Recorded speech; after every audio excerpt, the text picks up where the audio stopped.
Hey, we've been looking at the E Pentatonic Minor scale, and I just want to show you some ways you can get a bit deeper into the mechanics of it down at this end of the neck. As well as knowing it as E, G, A, B, D, you could also think of it as the root note, then the flat third, the fourth, the fifth, and the flat seventh. Any pentatonic minor scale has that labelling of the intervals in it, and it all derives back to the major scale. If you think of Julie Andrews in The Sound of Music singing do, re, mi, fa, sol, la, ti, do, everything when we think about labelling notes in music derives back to the major scale. So in this scale, E pentatonic minor, we have the root note, we have a flat or minor third, a perfect fourth, a perfect fifth, a flat or minor seven, and then the octave, which is E again.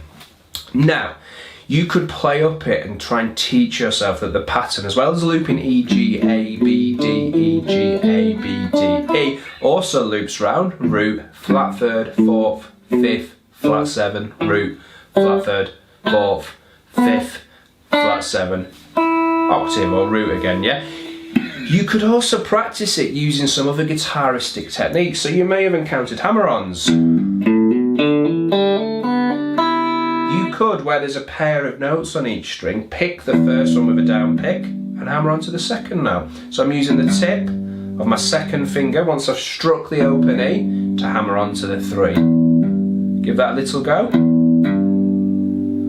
And then I just play the notes as they fall through the scale. So it's 0, 3, 0, 2, 0, 2, 0, 2, 0, 3, 0. But every time there was a fretted note, I hammered on. Yep.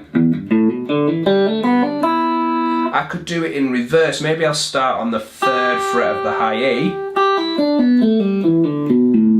And every time there's opportunity for a 0, I pull off to it. Pull off is where we fret the note, the fretted note, pick it, and we drag, pull the fleshy tip of the finger off the string, and it almost plucks it again down where it was fretted.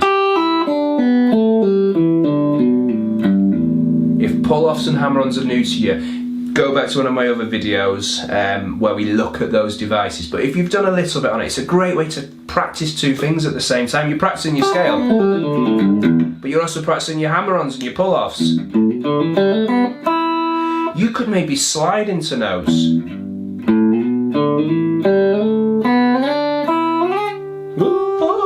Yeah, just things that you can do musically. You could apply vibrato to every fretted note.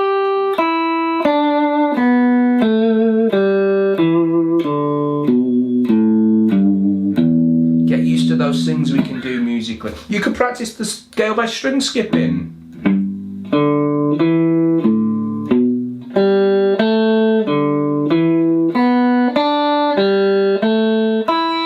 So I navigated my way up the scale there by playing the notes on the E string, skipped the A string, went back to the A string, skipped the D string, went back to the D string, skipped the G string, went back to the G string, skipped the B string, and I've got all the way to the top.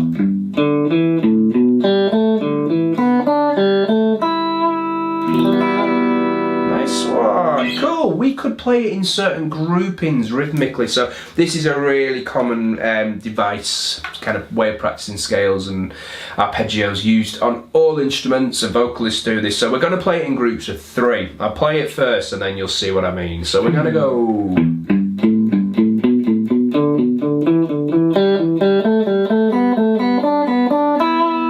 So things were grouped into 3s. I play 3 notes. Then I go back to the second note in that previous group of 3, and I just play up the scale from there, etc. Every note gets a go at starting, so it's 0, 3, 0. The O was on the A at the end there. Then we start on the 3. We finished on the 2 on the D, but the 0 on the A hasn't started yet. Playing in groups of 3s. I'll just play it slowly. This might be the way you learn. So 1, 2, 3, 4, and.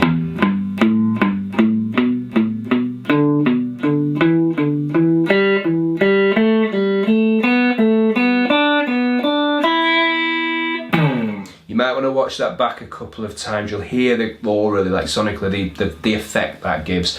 You don't forget you can slow YouTube videos down as well. So there's the 3 dots if you're on a phone, or there's the cog, the kind of settings cog if you're on kind of web browser on a PC or like a MacBook or something like that. Now we can descend in groups of 3.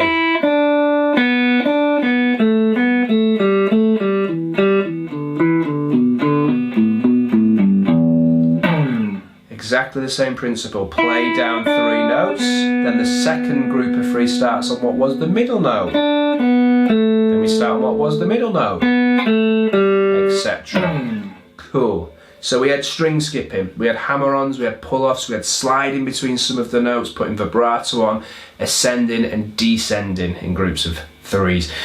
Do that. Don't feel like in one 20-minute practice session you need to do all of that. I do appreciate it might take half an hour to successfully navigate just hammering on up the scale, yeah? Remember, we've got these convenient drop-off points as well. If you want to kind of scale back the scope of your practice, you could just practice over 1 octave.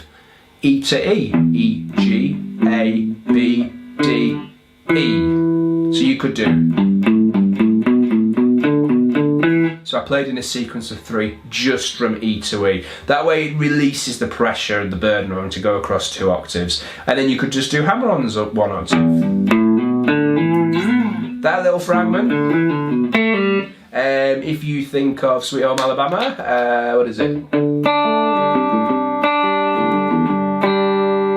And then you've got that little fragment.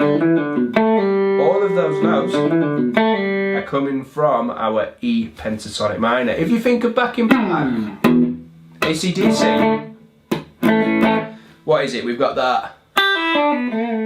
The little twiddly bit there, those notes are from the E Pentatonic Minor scale. Get it under your fingers. Remember roots. Flat 3rd, perfect 4th, perfect 5th, flat 7. That's how we label it in terms of the intervals, how the notes relate to each other. E, G, B, E, G, A, B, D, and the notes in there, yeah. Please be musical with it as well. Always, when you're practicing scalic information, play it like you're playing for an audience, yeah. Try and put feeling and expression into your note choice and your kind of attack of each string, yeah. Take care of those notes, yeah. Awesome.